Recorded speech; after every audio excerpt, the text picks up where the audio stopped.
Boa noite, galera.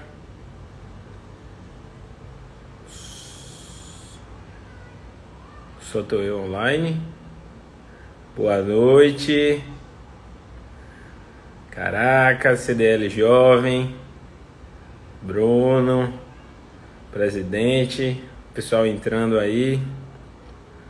Boa noite. Vamos fazendo o teste aí, pessoal.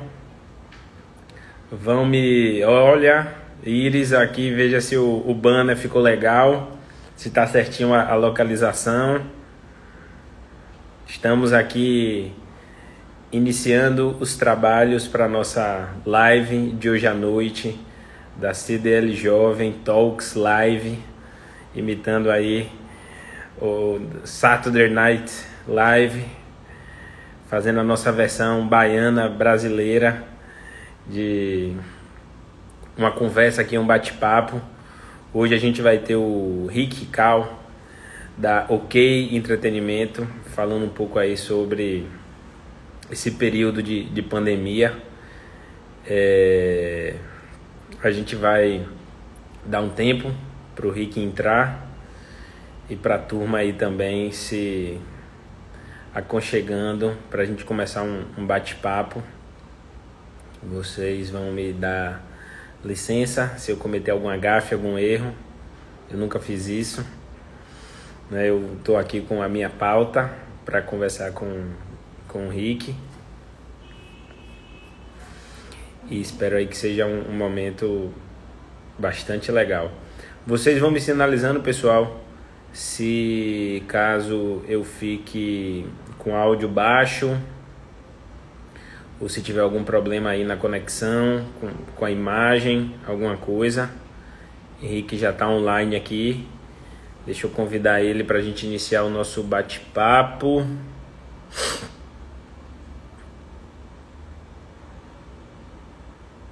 Pronto.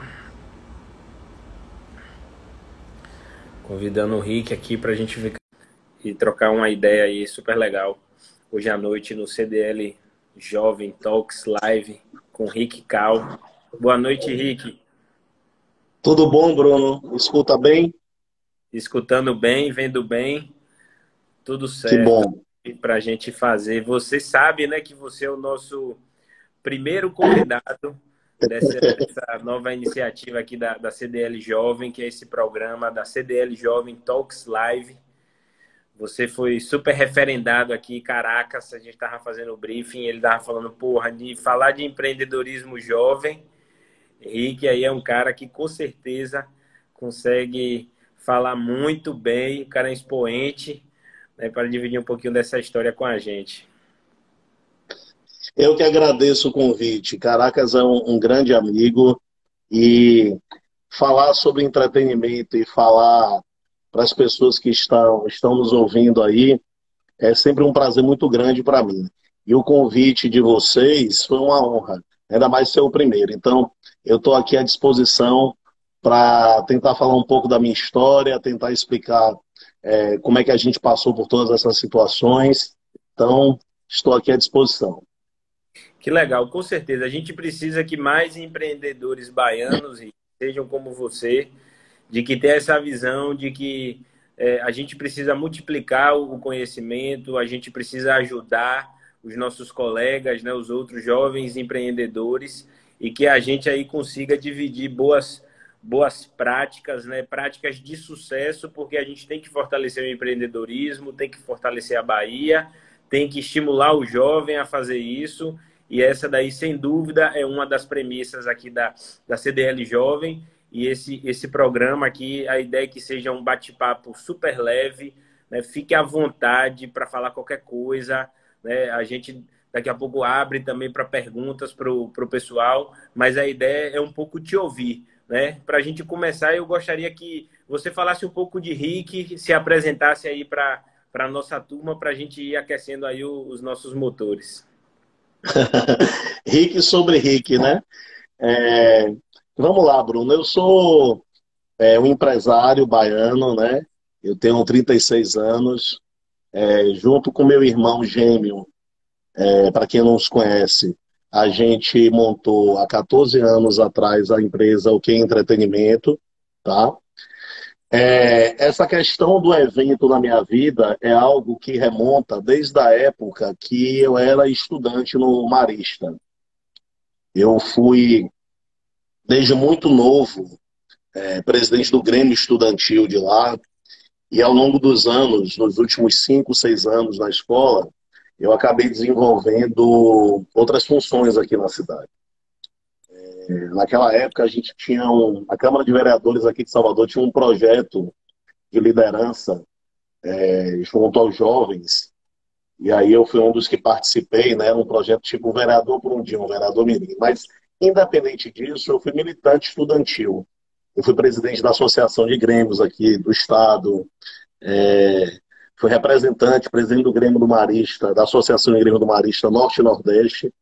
Então, você imagine que um menino de 14 anos, vamos dizer que naquela época eu já administrava uma receita para fazer as coisas da escola, algo em torno de R$ 200 mil ano. Então, imagina, 18 anos atrás, talvez um pouco mais, isso já era...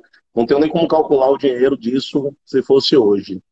E Exatamente. a área do entretenimento da Bahia veio para mim de forma muito natural. Por que isso? Porque participava do Grêmio, a gente levava as bandas para os intervalos do Marista e para os shows e para as festas que a gente fazia. Então eu tinha muito contato com esse universo desde muito cedo. Eu levei Banda Eva com Ivete Sangalo, gravei o CD ao vivo do Cheiro de Amor, já fiz festa dentro do pátio da escola com El Chan. Mas isso eu estou dizendo de bandas que, sem sombra de dúvida, a grande maioria das bandas da Axé Music que passaram nessa época, a gente está falando de uma época que a Bahia, na década ali de 90, início dos anos 2000, era o grande acontecimento no país. Por que eu estou dizendo isso? Porque era o auge da Axé Music, né? Salvador se colocava como uma grande porta de entrada de turistas, por conta da revitalização do Pelourinho e de outras coisas e intervenções que aconteceram aqui. Então era um período muito pujante. E quem participava do movimento estudantil, naturalmente, se colocava, de alguma maneira, muito próximo desse universo do Carnaval de Salvador. E logo aos 15 anos, eu comecei a trabalhar no Bloco Eva. Eu comecei a trabalhar no Bloco Eva, e para você ter uma noção, uma curiosidade, eu que já estou há 21 anos de trabalho no Carnaval de Salvador, eu só curti mesmo no Carnaval durante 2 anos. Né? Trabalhar Ainda para muito, sempre. Não conseguia curtir porque estava trabalhando. eu comecei com... as coisas eram melhores, né? Na minha visão, eram mais tranquilas naquela época. Então, um menino de 13, 14 anos ia para o Carnaval de forma muito tranquila, né? E hoje, não é tão assim, né? Salvador mudou, a questão da violência e por aí vai. Mas engraçado que aos 15 anos, o Eva me convidou, até por conta dessa minha situação de militante estudantil, de líder estudantil, eu passei a levar a Banda Eva em várias escolas, num projeto chamado Educação Social, Ação Social, nas principais escolas públicas e particulares da cidade. E desde então eu não saí mais desse universo. Eu comecei eu saía não era um trabalho oficial, porque eu não podia ser contratado, obviamente, né? Então eu saía do Marista, eu ia para o bloco, mas eu levava isso de forma muito séria. E quando eu terminei de me formar no Marista, que eu fui para a Universidade Católica fazer Direito, que era inclusive algo que tinha muito a ver com a minha história, porque ou eu ia ser um empresário de eventos, ou as pessoas diziam que eu ia ser um político. Porque, de fato, eu me envolvia muito com política. Eu tenho grandes passagens com grandes empresários e políticos naquela época. Eu tenho uma foto antológica que eu recebi no Marista. A Semineto era assessor do secretário de Educação, que era Heraldo Tinoco. Jaques Wagner era deputado federal. João Henrique era deputado estadual. Então, essa coisa sempre foi muito forte em mim. Só que nessa disputa interna prevaleceu a questão da área do entretenimento. E logo depois que eu saí do Marista, que eu trabalhava no Eva, eu fui trabalhar com o Ivete Sangalo, no grupo Caco de Telha Axé Mix.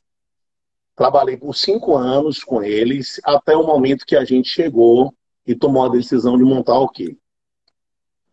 Então, assim, esse é o Rick Cal, que hoje, que ano que vem, está completando 15 anos de empresa. Esse ano a gente completou 21 anos de carnaval. Eu sou um completo apaixonado pela Bahia, então não tem como definir a minha personalidade. Eu posso falar por mim e por meu irmão, sem falar de Salvador e sem falar da Bahia. É algo muito forte na minha vida. Quem me conhece sabe disso. Não tem nada mais importante do que esse coletivo que é o nosso. Então eu me coloco muito à disposição sempre para ajudar, porque eu costumo dizer que a Bahia é a coisa mais importante de nós todos, porque sem ela, eu e Rafael não seríamos nada, né? Então eu sou um defensor e levo a Bahia para qualquer lugar que eu vou. Então, se você me perguntar na minha vida pessoal o que é que me definiria, é que eu sou aquele baiano retado, que leva as coisas aqui de forma muito séria e que dedica a sua vida para que as coisas aconteçam da melhor forma possível para aqui e para o povo daqui. Que legal. Então você já está aí com jovem, né? CDL jovem aqui hoje com Rick Cal. E você contando um pouquinho dessa história, Rick, eu não conhecia. Que legal. Então você também, dividindo aqui a sua história, a gente vê as suas escolas, né? O Grêmio do Marista, né? A gente vê aqui o Bloco Eva, o grupo Caco de Telha. Então, realmente participando, inclusive, daquele momento aí, como você bem falou, do Axé Music, começando, né? E você provavelmente deve ter ajudado a lançar grandes bandas e é super legal conhecer isso que uma pessoa e deixa aqui uma mensagem super legal, né? Se eu pudesse, né, dividir com o pessoal de que é a questão do trabalho. Você muito cedo começando no batente, dividindo a educação, né, juntamente com o seu trabalho, né? E depois que aprendeu muito no negócio dos outros, lá em casa a gente fala, discute muito sobre isso, aprender nos outros para depois aplicar. Você saiu aí da Caco de Telha para fundar um pouco, fundar o OK Entretenimento. Fala um pouco para a gente, Henrique, depois de dividir esse discurso ótimo aí e de amor também à Bahia, fala um pouco para a gente da OK, o que a OK faz, né? Qual era o diferencial, o que você trouxe, qual era o modelo de negócios aí da sua empresa, e quantos anos de mercado ela tem. Fala um pouco desses números também para a gente, falando um pouco da sua empresa agora. Vamos lá, nessa época, quando eu saí da Cabo de Telha e, né, da Chamix, que era o braço de eventos, que era a empresa dentro do Grupo Cabo de Telha que cuidava dos eventos da carreira da artista Ivete Sangalo e de outros eventos que aconteciam aqui. Então eu entrei na empresa muito jovem, tá? Também de uma empresa com, desde os sócios ao restante da equipe, muito jovem também. É algo que são momentos que eu levo eternamente para minha vida, tá? E é engraçado que eu, antes mesmo de sair da Axemix, eu montei a OK Entretenimento e tive todo o apoio das pessoas que me contratavam na época, tá? Então eu ainda era funcionário de uma empresa quando eu montei minha empresa. E engraçado que eu quero até mandar um abraço para Fábio Almeida, que é o empresário de Ivete Sangalo, que entrou agora aí, que é meu amigo, tá?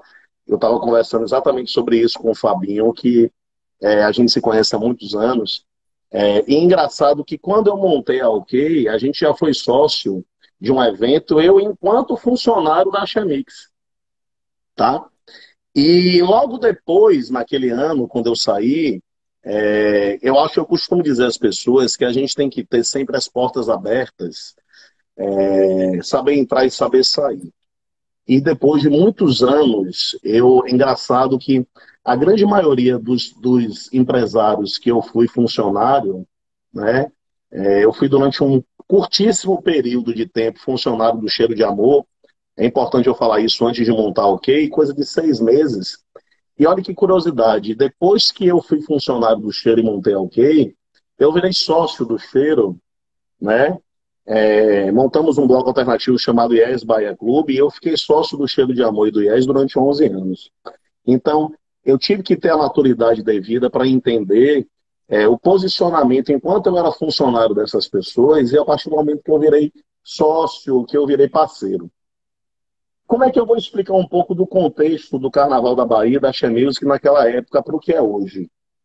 O Carnaval de Salvador, e eu preciso explicar ok para você entender, preciso explicar isso na verdade para explicar um pouco o que é ok hoje. Ele era formado pelos grandes blocos de carnaval, seja alternativos ou tradicionais, geralmente os tradicionais tinham os alternativos, né? O Coruja tinha um Cervejicia, o Eva tinha um no outro, o Camaleão tinha um Nana. E no primeiro semestre, a cidade não tinha um calendário de eventos firmado. E quando passava o São João até Carnaval, mais perto do verão, o que acontecia aqui eram os ensaios para os blocos de Carnaval, né? Quando não, sempre o bloco tinha a sua festa. Geralmente acontecia no Baiano de Tênis, né? Outras tantas no Espanhol. Existia uma rivalidade muito grande entre os blocos, né? Não era nem entre os artistas, era entre os blocos. E quando eu montei minha empresa, sendo muito honesto com você, não tinha espaço para que eu, enquanto empresário, disputasse mercado com quem já dominava o mercado há muitos anos, né? Seja empresário de artista ou seja dono de bloco. Então, o que é que aconteceu? Eu tive que colocar e posicionar ok exatamente nos lugares que os empresários não estavam. Então, eu comecei a identificar que era difícil para mim, naquele momento, montar, por exemplo, um bloco de carnaval ou montar um camarote, porque esses espaços já estavam ocupados. E eu passei a desenvolver um calendário de eventos exatamente onde eles não existiam. Tá? O que é que aconteceu? Com o tempo, como tudo na vida, existem ciclos, a música baiana estourou a tal ponto que ela passou a ocupar espaço no Brasil inteiro e ela passou a ter demandas de cachês muito altos, né? A música é um elemento universal, né? Ela tem um poder de levar a cultura de um povo para qualquer lugar. E foi assim que aconteceu com a música baiana. Estava conversando hoje com o Marrom, com o Osmar Martins, né, que é um jornalista do Correio, um super amigo nosso. Ele conversando sobre as histórias do Festival de Montreux. Quero mandar um beijo para a Carol Sangalo aí também, está aí presente. Um beijo, Carolzinha. Que era uma coisa que foi uma explosão tão grande que, de fato, eu disse, bicho, eu preciso posicionar a empresa. Eu me lembro que eu, estudante de Direito, engraçado, tem isso também. Eu não me formei em Direito exatamente por conta da escolha que eu fiz no entretenimento. Eu não vou citar nomes, e um desses empresários me disse, mas rapaz, festa não leva a lugar nenhum, né? E eu sabia exatamente o que eu queria, e confesso a você, Bruno, que não é um discurso bonito, tudo foi muito difícil para mim e para a Rafa, tá? Então, voltando aqui à ponta do que eu deixei solto, é o seguinte. Quando a música estourou, que os artistas passaram a viajar o Brasil inteiro, tá? Houve uma demanda, existiu uma demanda em Salvador, tá? E que eu fui ocupando. Quando os grandes artistas da música se voltam para a Bahia, porque naturalmente outros grandes estilos musicais também estouram, funk, sertanejo e por aí vai, eles voltam para cá e se deparam com poucos empresários jovens, e lhe confesso que desde muito cedo, dos 7, 8 anos de empresa, a gente já era líder de mercado aqui, no que diz respeito à quantidade de eventos. Então você tinha os empresários dos artistas que tomavam conta das carreiras deles, mas eles não continuaram esse processo de realização de evento aqui. Eram coisas muito pontuais. Então era a fome com a vontade de comer. Foi a oportunidade que a gente teve de que a gente poderia virar sócio desses artistas, não por uma relação de amizade, mas por uma relação de necessidade, né? Precisa haver essa renovação. E aí hoje, eu falo com um orgulho muito grande, que a OK Entretenimento, ela é uma empresa que está completando 15 anos ano que vem, e ela é uma empresa realizadora em Salvador de 80 a 100 eventos por ano, tá?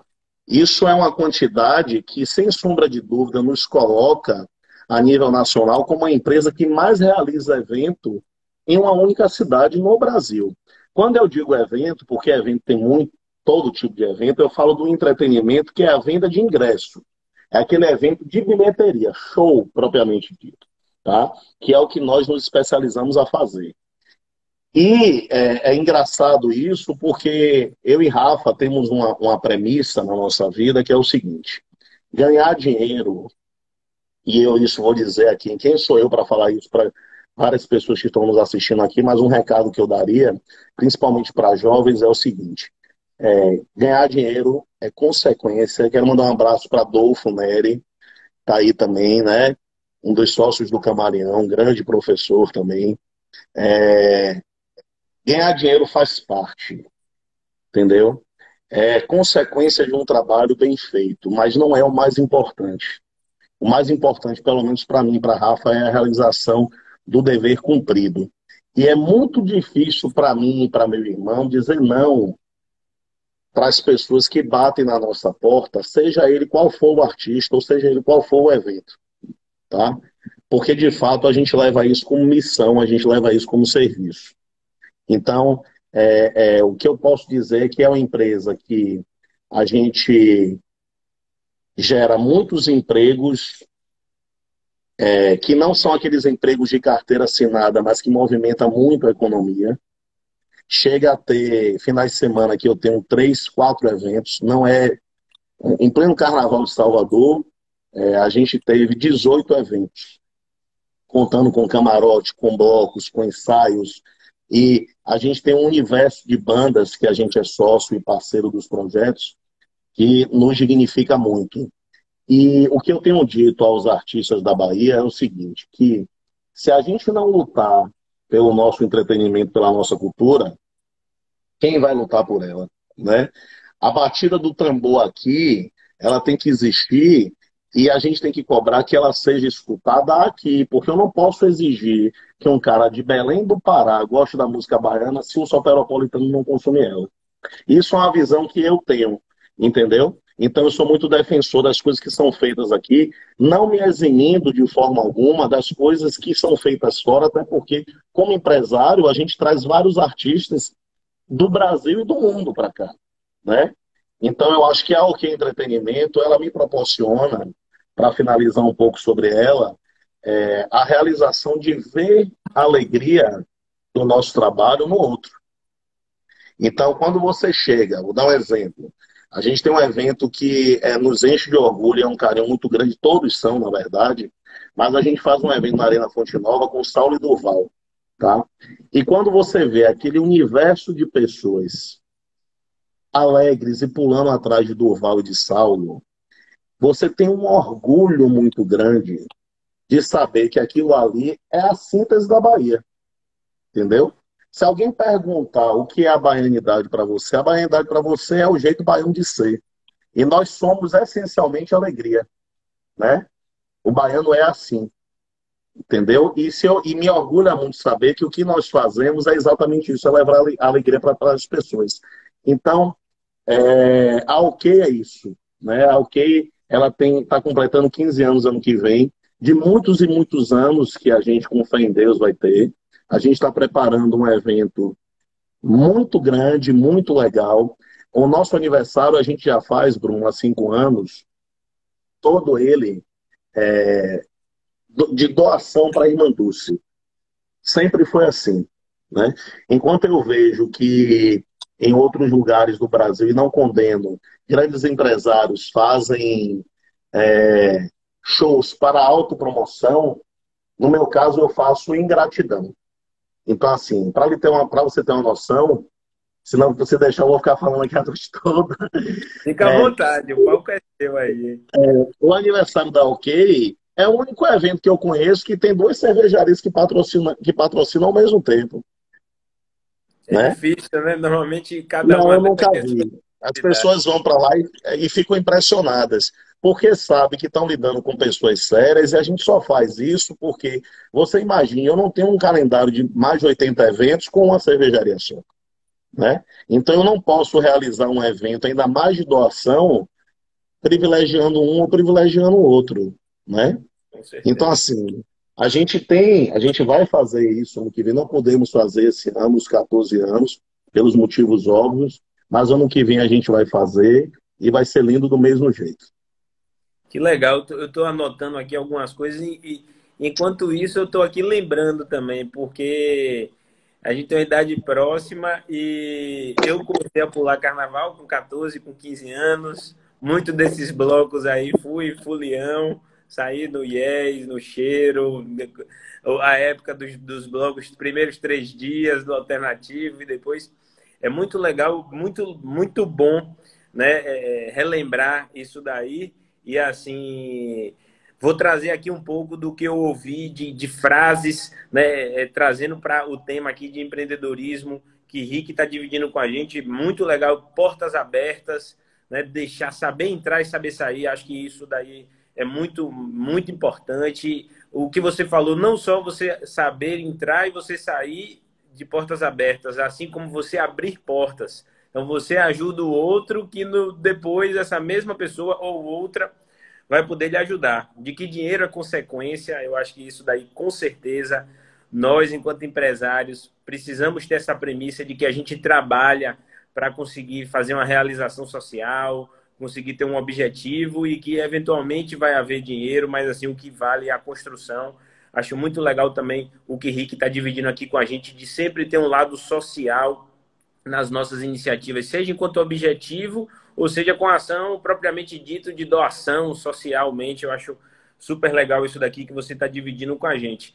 E, ao mesmo tempo, impressionado em saber o tamanho da OK. Né? Uma empresa baiana, e você falou muito da Bahia aí também nesse momento, e é legal ver que você é um defensor, né, muito ferrenho da Bahia. É importante a gente ter pessoas que têm esse pensamento para trazer negócios para cá, né, e ver esse tamanho, 100 eventos no ano, eventos do tamanho daqueles que vocês realizam, realmente é um feito muito grande, né? Que legal, Rick. Parabéns, eu acho que pela trajetória desses 15 anos que vocês construíram, você e o seu irmão Rafa. E aí vem, né? Eu acho que está todo mundo aqui ovacionando que você está falando de Bahia, né? Tá tudo ok na Bahia. Mas assim, e aí? Chegou, você falou de surfar onda, de Axé Music, de crescer com essa turma, de preencher lacuna. E agora, de repente, chega aí no início de março, no início do ano, e bate essa pandemia. Como é que você pega uma empresa desse tamanho, né, baseada em evento, em show, em aglomeração social, e a gente chega nessa pandemia? O que aconteceu com vocês? Né? Fala um pouco aí de como que vocês passaram. Acho que vocês são parte, né? Não tenho certeza, são parte de um dos segmentos que foram mais impactados por essa crise. O que vocês fizeram? Como que vocês se reinventaram? Quais foram as dores aí que vocês passaram e como que vocês aí, empresários super resilientes, conseguiram sair dessa situação que todos nós passamos? Olha, foi uma situação bem inusitada para todos nós, né? Eu estava em Ilhéus agora, né? E a menina do hotel, estava eu e minha noiva, e um grande amigo também, que é empresário daqui da noite baiana, que é Diogo Cunha, do Zen, e meu enteado. E ela me fez uma pergunta. Ela disse: quando é o período que você tem para tirar férias? Eu disse: olha, sem sombra de dúvida, é depois do carnaval, né? Então, assim, passa carnaval, eu me entrego a ressaca da timbalada, tiro 15, 20 dias e volto, porque eu já tenho que resolver a Semana Santa que a gente faz em Prado Forte. E São João e tal. Eu fui para a Europa. Eu estava. Engraçado que foi no dia que, inclusive, eu pedi minha noiva em casamento. Eu estava na Capadócia, um lugar lindo, por sinal. Quem puder e tiver a oportunidade de ir, conhecer, é um lugar fantástico. E quando eu estava lá, meu irmão me liga e diz assim: Rick, eu tinha mais 20 dias de viagem, Bruno. Eu ia para a Grécia, para o Egito e para Dubai. E ele disse: pare tudo, volte para a Bahia. A empresa estava com férias coletivas, porque Trump anunciou nos Estados Unidos o fechamento das barreiras, né? Ninguém entra, ninguém sai, e você vai ficar aí, como é que vai ser, como é que volta, não volta? Imagina, um turbilhão. Eu mudei completamente o meu voo. No outro dia eu estava no aeroporto de Madrid, numa cena apocalíptica. Eu não estou nem um pouco exagerando, tá? A Espanha sofreu. Madrid 100% fechada, o aeroporto com todas as lojas fechadas. E eu automaticamente disse à minha equipe, voltem, porque a gente precisa entender o que está acontecendo. E eu voltei. E qual foi a decisão que primeiro eu e Rafael tomamos? Eu fiquei 14 dias, tive que ficar, porque naquele início da pandemia você tinha que ficar isolado. Você tem uma noção, eu precisei esperar 7 dias para marcar o exame e mais 7 para sair o resultado. Então eu tive que me isolar de qualquer jeito durante 14 dias. E a primeira coisa que eu e Rafa tomamos de decisão foi o seguinte: a empresa não vai fechar. Tá? Ela vai continuar existindo da maneira como puder. Por que isso? Você imagina uma empresa que faz essa quantidade de evento e do nada a gente não fazer mais. Isso, inclusive, para o nosso psicológico é horrível. Tá? Eu não digo, eu não digo, Bruno, nem na situação que é uma situação de responsabilidade social, enquanto com meus funcionários e as pessoas que dependem de mim. Eu digo também pela minha situação de faço o que agora? Eu não posso parar. Né? Óbvio que eu tive que adiar planos que não teve jeito. A gente, por exemplo, ia fazer esse ano um Réveillon em Lisboa. Né? Eu ia fazer no outro ano um carnaval. Então, assim, a OK, ela, como eu disse a você, a música é um instrumento que leva a cultura para o mundo. E aonde a gente estiver, a Bahia vai estar conosco. Então, a gente tem evento no Rio de Janeiro, a gente tem evento em Pernambuco, né? Mas a gente teve essa oportunidade para Lisboa, adiamos, como eu adiei também a mudança do escritório da empresa, a gente estava indo para o Shopping da Bahia, vamos para o Shopping da Bahia. Mas assim, eu disse, fazemos o quê? Vamos ficar um mês e meio. Então, assim, durante um mês e meio, que foi no auge, que a gente não podia fazer nada, né? Que tinha aquela discussão se ia ter lockdown, se não ia ter. A gente teve que mudar a nossa rotina para, como todo mundo, reuniões, né? Por celular, né? Por aplicativos. E engraçado que quando a gente passou a trabalhar meio turno, e a primeira coisa que a gente decidiu foi o seguinte: nós vamos seguir o que a prefeitura autorizar. E mesmo a prefeitura não autorizando nada, surgiu a história das lives, como essa que nós estamos fazendo aqui. Tá? Então, durante 2 meses, a gente desenvolveu um projeto chamado OK Live, que acontecia todas as quintas-feiras na sala de reunião da empresa, e cada semana nós convidávamos alguém da nossa relação. Não importa se era um grande artista, se era um grande ator, se era um patrocinador, ou um outro empresário conosco, era alguém que tinha uma relação muito próxima com a gente. E a primeira coisa que eu aprendi nesse mundo digital é algo que não vai deixar mais de acontecer na vida de nenhum de nós empresários do entretenimento. Tá? Houve aquele boom que todo mundo queria fazer live, né, que estourou Gustavo Lima e tantos outros. Como tudo na vida tem seu declínio, como eu falei, é um ciclo. Mas a questão da live foi o que a gente nos possibilitou estar numa proximidade entre as pessoas, que é o que a tecnologia nos traz, que naquele momento a gente não podia estar próximo de ninguém. Então foi uma experiência excepcional. Eu identifiquei automaticamente que a gente precisava fortalecer as redes sociais da OK. Então, empresa de entretenimento que não tem um canal no YouTube, não faz sentido, né? A gente tem que ter um canal no YouTube, até para colocar os nossos conteúdos das lives e tal.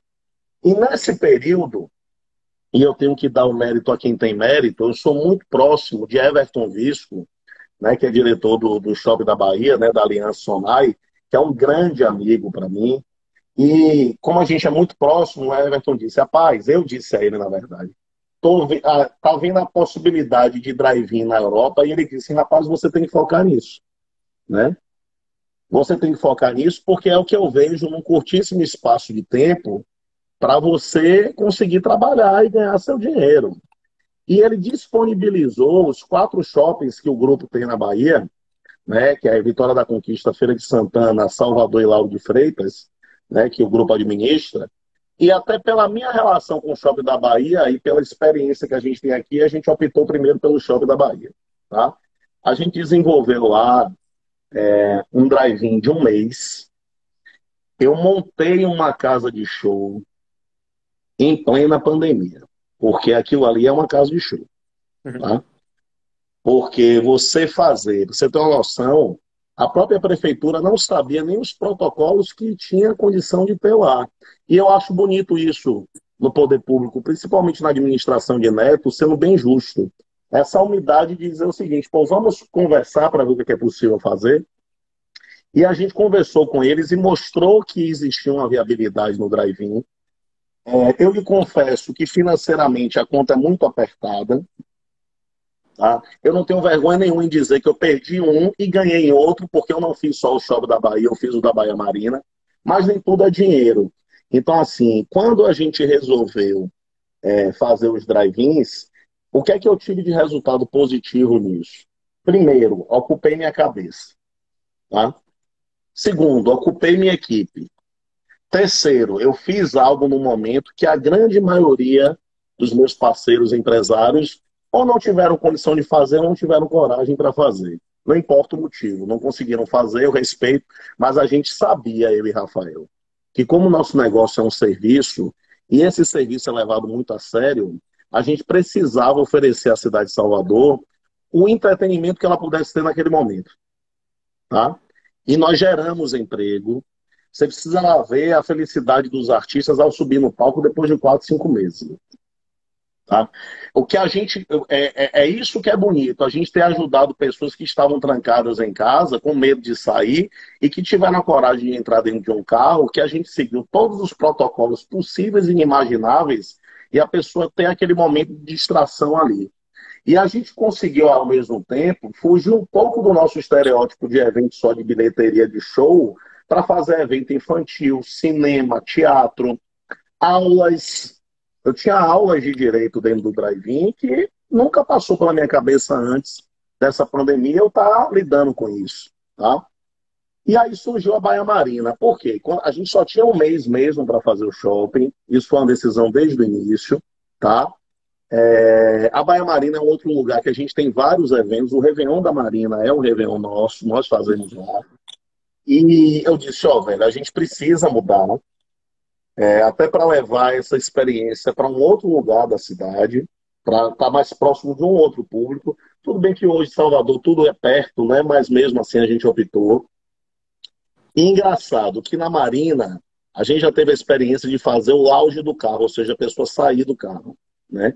Tinha todo o protocolo e tudo mais, mas a pessoa tinha... Então, assim, sabe aquela coisa do passo atrás do outro, né? Um degrauzinho. Então, foi assim que eu vi minha vida profissional até aqui. E acredite que toda conquista dessa, ela foi muito comemorada, né? Até dentro do nosso próprio projeto, porque a gente tinha etapas, uma atrás da outra. E eu tive, por exemplo, uma captação de patrocínio de 11 marcas nacionais, que eu nunca bati na porta. Então, qual foi o aprendizado que a pandemia me trouxe? Meu amigo, sai da sua zona de conforto. Porque eu ter no meu contrato cervejaria, indústria de bebida e shopping center, com fé em Deus eu vou ter pro resto da vida. Mas eu tenho que bater na porta de outros, porque tem muita gente aí que quer anunciar um evento de Durval Leles e não anuncia porque não tem oportunidade, porque não sabe como chegar, né? E eu estou falando de marcas importantes a nível nacional. E o que é que eu tiro de lição disso? Se eu fiz, meu amigo, o que a gente fez na pandemia, significa que a gente está preparado para fazer coisas, entendeu? Inimagináveis.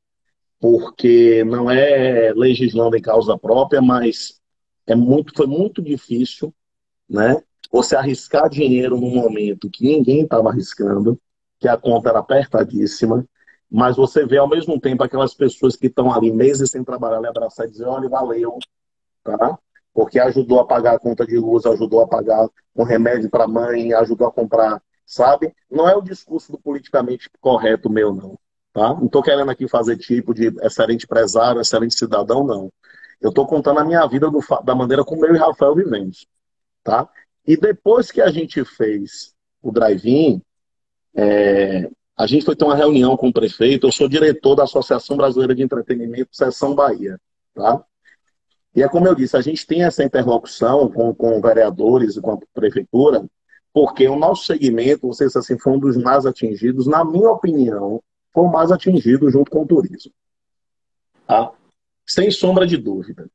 E aí, o que é que eu defendi ao poder público?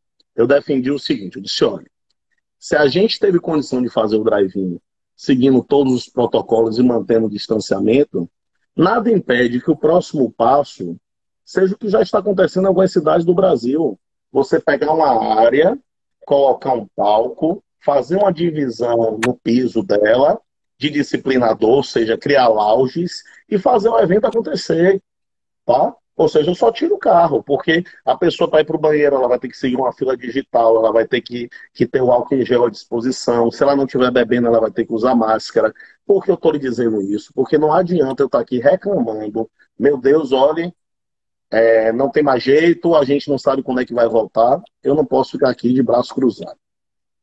Então, eu tenho dito a meus patrocinadores, a meus parceiros o seguinte: a OK Entretenimento, ela vai estar exatamente em cada momento que a Prefeitura de Salvador e o Governo do Estado liberar.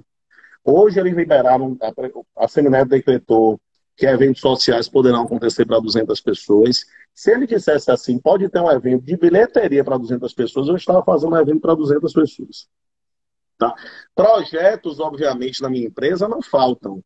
Se você me perguntar, eu tenho hoje na minha mesa para realizar 4 réveillons e 3 projetos de carnaval. Isso vai acontecer? Não sei, né?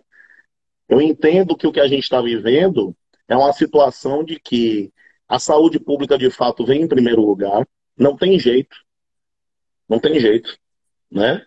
Sem vida não há nada.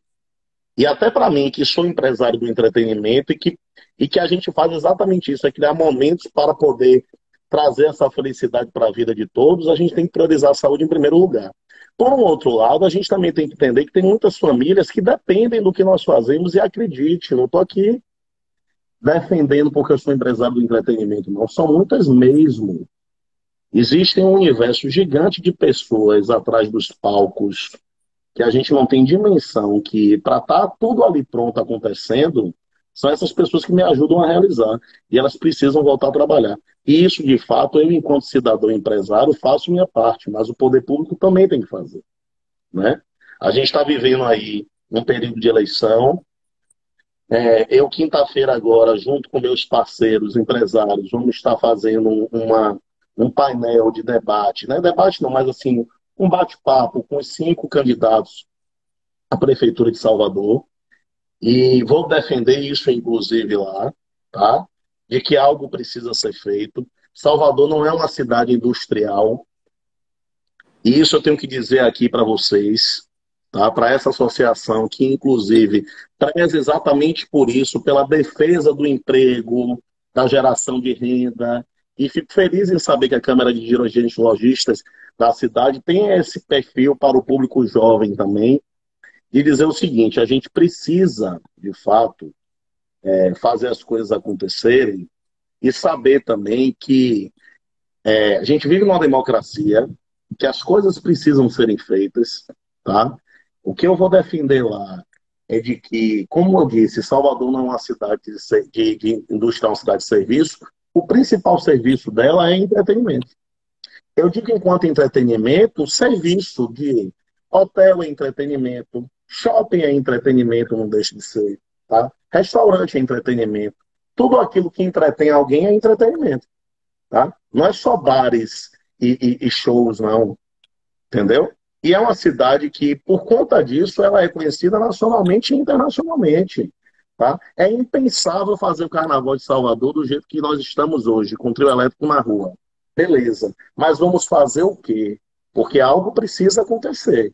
A gente vai deixar esse bonde passar, entendeu? E perder a oportunidade de trazer turistas e voltar a movimentar a economia para outras cidades do Brasil, como já está acontecendo, tá? Não acho que isso é o caminho. Acho que a gente tem que... Nós temos baianos, tem uma coisa que é o seguinte. Tem uma frase, tá, de Otávio Mangabeira que dizia que pense no absurdo na Bahia com precedente, tanto para o bom quanto para o ruim, tá? E nós nos reinventamos a todo momento, tá? Um povo que você vai... olha, eu... Só para fazer um parêntese do parêntese, quando o senhor do Bonfim, eu sou muito devoto do senhor do Bonfim, quando o senhor do Bonfim foi percorrer a cidade, a imagem do Seu do Bonfim, eu fui seguir atrás, né? Era engraçado isso, porque era assim, era a imagem do Seu do Bonfim, a da Trem Salvador, a do padre e a minha de Rafael. O combo, eu achava até que a gente participava daquilo ali. E eu conheci bairros de Salvador que eu até então não conhecia. E você via, rapaz, as pessoas em desespero, o cara tá lá com fome, o cara lá não tem dinheiro, cheio de problema. E quando passava aquela imagem, sabe aquela alegria de dizer, nós temos alguém, tá? E naquele mesmo instante surgiu um sorriso no rosto e dizer, tudo isso vai passar. Então, eu acho que é a minha obrigação aqui nessa conversa é dizer que nós vamos passar por tudo isso, sim, tá? Temos que passar por isso de forma de cabeça erguida, aprender com os erros. Quem aprender com tudo isso que nós vivemos nesse momento e se tornar pessoas melhores, já valeu a pena, né? Se não aprender agora nesse momento, Bruno, talvez seja difícil. Na nossa geração, eu tenho 36 anos, outro momento para aprender. E tudo isso vai passar, a vacina vai chegar. Se vai ser novembro, dezembro, janeiro, fevereiro, não importa. A gente sabe que a vacina vai chegar. E o que a gente tem que fazer agora, enquanto empresário, é ver essa terra arrasada, que nós estamos em terra arrasada, e descobrir o que é que a gente vai plantar nela para que a gente volte o mais rápido possível a fazer o que a gente sempre fez. Entendeu? E por isso eu resolvi fazer o drive-in, e por isso eu vou resolver fazer tudo que tiver ao meu alcance. Muito legal. Desculpa eu ter falado muito. Nada, nada. Eu anotei algumas coisas aqui, né, desse bloco. Né, acho que você começou aqui falando de que quando você descobriu, você estava viajando. Então, assim, acho que isso é uma mensagem interessante no sentido de que o empreendedor precisa saber o momento do descanso, de que a reciclagem, tirar umas boas férias é algo importante. Né? E aí, quando você voltou, né, sintetizando aqui, falando sobre um momento, né, que realmente foi um momento de decisões muito difíceis, né, e ao mesmo tempo de espera, porque a gente viveu isso daqui também, que era, não sabia, era 15 dias e renovava a quarentena e mais 15 dias. Eu acho que, como dicas aqui, as decisões difíceis e o entendimento de que aqueles planos mudaram, né, de que não ia ter mais Ano Novo em Lisboa, né, de que não ia ter mais a transição dos escritórios, mas que ia ter a live e o drive-in. Eu acho que aqui tem Isso. algumas mensagens super legais para a gente. E volta o tema das portas abertas, né, e dos bons companheiros aqui, a mensagem a respeito de Everton Visco, né, com o projeto que ele tem de shopping center, é realmente uma pessoa super visionária, empreendedora, muitas boas mensagens, e também a questão de que a gente precisa acompanhar a legislação em vigor, né? E no caso de vocês, o que eu achei curioso é que vocês são inovadores, no sentido que vocês estavam construindo o novo, a quatro mãos, com a Prefeitura de Salvador, vendo o que era factível ou não, porque não só o Rick, né, e o Rafa, mas todo mundo precisava trabalhar, de que mesmo que estivesse trocando dinheiro, né, estava tendo ali uma forma de ter uma renda menor, mas estava tendo a realização de um sonho e, inclusive, ajudando, né, alguns funcionários. Né? E para vocês, eu acho que ficou aqui um aprendizado que já foi, né, da crise, de que são os novos mercados. Vocês encontraram aqui potenciais, e eu estava acompanhando aqui as redes sociais de vocês no direito, e é um mercado imenso, essa questão de educação para os estudantes de concurso, né? E eu sou advogado, não, sou bacharel, porque eu dei baixa na minha OAB, mas formei na Rui Barbosa, né? Você falou da Católica, aí volta as lembranças também dos tempos que a Rui, que a Católica eram, né? A E Católica, posso lhe dizer uma coisa, Bruno? claro. Desculpa lhe interromper, mas é rapidinho. A gente teve também nesse período do drive-in grandes incentivadores. E Gamil, né? Ele foi um dos grandes incentivadores para a gente poder fazer isso no nosso drive-in, né? Ele também foi um cara que disse, pô, bicho, eu também tenho que, né? Ele é professor, além de advogado, então assim, eu tenho que encontrar uma maneira de estar próximo do meu público, e ele encontrou isso no nosso drive-in e foi, inclusive, um cara bastante incentivador. Então, a gente, graças a Deus, encontrou pessoas bacanas que acreditaram no nosso projeto e foram junto conosco, porque ninguém faz nada só. Exato, com Isso eu lhe certeza. garanto. Eu acho que tem que ter boas pessoas. Eu acho que, pelo que eu estou entendendo aqui, você também se cerca de boas pessoas, né? Porque você ajuda muita gente e, claro, né, você é sempre ajudado porque as boas conexões fazem parte, né? Você E sabe aí, uma coisa que Diga. Você sabe uma coisa que eu digo a todo mundo desde muito novo, que é assim, relacionamento e conhecimento são as riquezas maiores que a gente pode ter na vida. Porque são duas coisas que ninguém pode lhe tirar. Entendeu? Ponto. Exato. Mais Certo? vale E isso um abre amigo na portas mais praça, que né, dinheiro. do que o dinheiro. Isso. Já dizia Entendeu? os ditados. Com certeza. E aí, Rick, você falou, e aí eu já vou puxando aqui a próxima pergunta, né, a respeito de aprendizados. Você comentou não só como os novos mercados, mas falando aqui sobre mudanças no seu mercado anterior, que era a possibilidade de eventos usando espaços, né, como lounges, né, sobre fila digital. Achei super curioso, interessante isso. E a questão da máscara, né? E aí vieram algumas perguntas enquanto você estava falando dos nossos ouvintes aqui, dos telespectadores, que são dúvidas de o que, que você acha, né, que como vão ser os eventos do futuro, como fica, e trazendo aqui para um futuro bem próximo, o que, que você, como empresário, né, experiente do setor, está vislumbrando o Réveillon, né, e o Carnaval. Você comentou que tinha propostas nas mesmas, mas a dúvida seria Réveillon, Carnaval e eventos no futuro. Como é que Rick Cal enxerga isso daí, somado com tudo que você vem aprendendo nessa crise? Rapaz, assim, eu acho que a médio e longo prazo, sendo muito honesto com você, se você for ver a cultura oriental, eles já usam máscara sempre, né? Você vê que sempre aqueles japoneses passam, né, por algum motivo, por doença respiratória, já faz parte da cultura deles. Não é da nossa cultura ocidental usar máscara. E se você me perguntar, eu acho que quando a pandemia passar, as pessoas vão continuar sem usar máscara.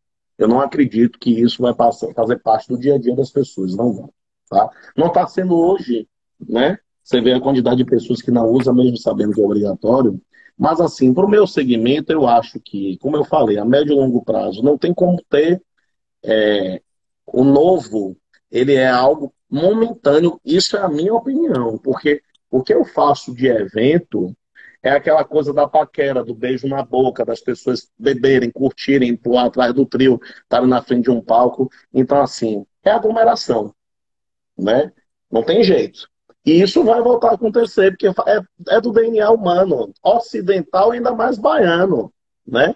Então, a médio e longo prazo, eu acho que passou a pandemia, a gente vai voltar à normalidade. Isso não é nenhum desejo, não. Para mim, é uma constatação. Agora, num curtíssimo espaço de tempo, tá? Eu costumo dizer às pessoas o seguinte: para mim, no pós-pandemia, ou até mesmo no finalzinho dela agora, o problema não vai ser o problema sanitário, que já é um problema, tá?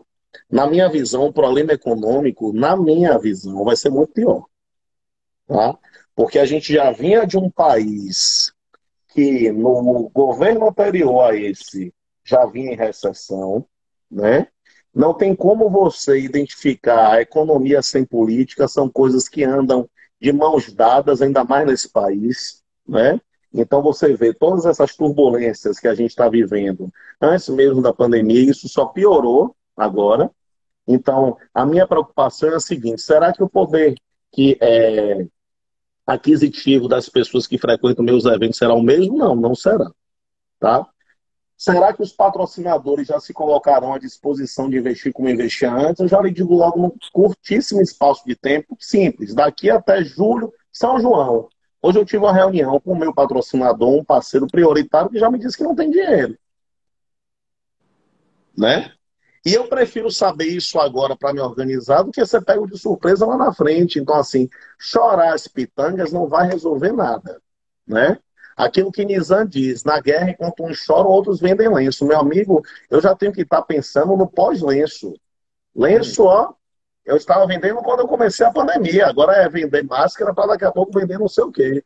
Então, assim, a gente tem que se organizar. Mas falando especificamente sobre Carnaval e Réveillon e esse futuro logo antes da pandemia acabar. Eu acho o seguinte: eu acredito muito que daqui até março as coisas estarão resolvidas da seguinte maneira: nós teremos uma vacina, essa sim pode ser até esse ano, mas temos que lembrar que não adianta ter a vacina sem a gente poder imunizar pelo menos aquelas faixas da sociedade que precisam obrigatoriamente ter, Então, durante um tempo, vai levar um tempo para as pessoas se imunizarem com a vacina, né? Não tem jeito.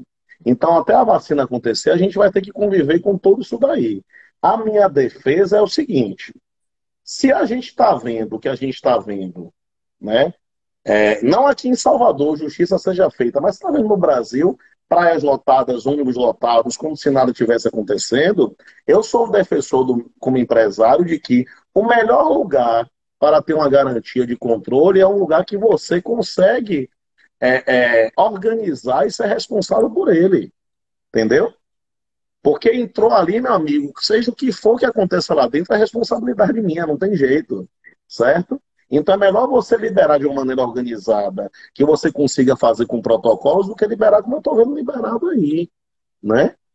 E assim, sobre Carnaval e Réveillon, eu já estou aproveitando, Bruno, para lhe dizer que se você quiser até estender um pouco mais, quando acabar o tempo, não tem problema, tá? Fique à vontade. Mas, quais são os meus planos? Eu tenho eu não vou dizer os lugares para preservar os lugares, porque querendo ou não, quando você anuncia um evento sabendo que você tem que dar entrada na prefeitura e pagar todas as taxas e tal, é o procedimento, e hoje nada está sendo liberado, né? Então não adianta eu falar. Mas eu tenho uma realização de, quando a gente pensou em fazer 4 Réveillons, eu pensei em fazer Réveillon da seguinte maneira: 1.000 pessoas num espaço de 4.000, tá? Seguindo todos os protocolos que a prefeitura liberasse, tá?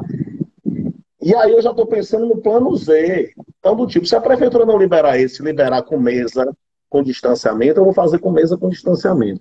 Se ela liberar com auge, eu vou fazer com auge. Só tem uma coisa que as pessoas me perguntavam lá atrás e que eu não tenho como fazer, é um Réveillon, meu amigo, drive-in, onde as pessoas estão nos seus carros. Isso não tem como, tá? Mesmo que tenha um auge do lado. Não tem como, né?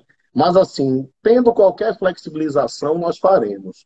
Sobre o carnaval, eu já acho o seguinte: hoje nós estamos sob a administração de Assemineto, que está no final do mandato dele, tá? Rui Costa tem mais 2 anos, tá? Nós estamos num período de transição eleitoral que, 1º de janeiro, vai ter um novo prefeito. Então, eu não posso nem botar no colo de Assemineto qualquer decisão em relação ao carnaval ou evento ano que vem, porque ele não será o prefeito, tá? Até que o carnaval é até responsabilidade dele, porque tem que ser organizado esse ano, tá? Mas não estará no colo dele. Então, o que é que a gente acha? Eu acho que vai vir a vacina, seja ela de qual a forma for, vai vir. Eu acredito muito que as autoridades vão entender que a gente precisa voltar de forma organizada. Mas o Carnaval de Salvador, qual é o meu projeto? Não terá blocos, não terá camarotes, não terá o carnaval de rua, a gente sabe disso, tá? E olha que eu sou uma empresa que tem bloco, que tem camarote, tem bloquinho de fanfarra, que tem festa, que tem casa na Baía Marina com Lícia Fábio, para receber convidados do Brasil inteiro. Então, eu sei que nada disso eu vou ter.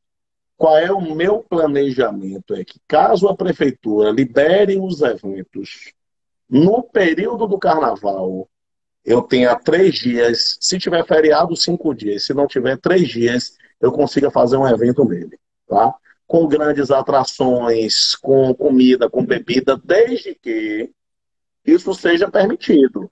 Se não for permitido, não tem jeito. Então, assim, eu estou muito de mãos atadas. Na minha mesa, eu penso o plano A a Z, como também penso no plano de nada poder acontecer, porque a culpa não é minha, tá? Agora, passou o carnaval, eu já adianto que, como eu já não parava antes, eu não vou parar. Então, com certeza, a gente vai ter pelo menos todo final de semana aí de 12 a 13 eventos da OK para suprir o que a gente não fez ano passado. Nesse ano, no caso. Que legal. E a gente está com 1 minuto, então assim, a gente viu que, resumindo aqui, concordo com você, é liberar para quem tem organização e responsabilidade, e que no final das contas vai ser seguir as regras, né, e fazer a conta, né? Para finalizar aí, como é que você tem 30 segundos para se despedir e já aproveita aqui para agradecer o seu tempo, e foi uma live super legal, muito informativa, e foi muito agradável aqui bater esse papo com você. Eu quero agradecer a você, que é muito gente boa, tá? Quero lhe conhecer pessoalmente, inclusive. Quero mandar um abraço para Caracas, que também me fez o convite, para Iris também, que foi quem fez essa interlocução comigo. Dizer que eu estou super à disposição para vocês, sempre que precisarem. desejar boa sorte nesse programa de vocês, que vão ter outras lives acontecendo também, e dizer que é isso daí, que a gente tem que ter pensamento positivo, que tudo vai dar certo. Beleza. Obrigado. Um abraço, viu? Obrigado a Até você, logo, querido. pessoal.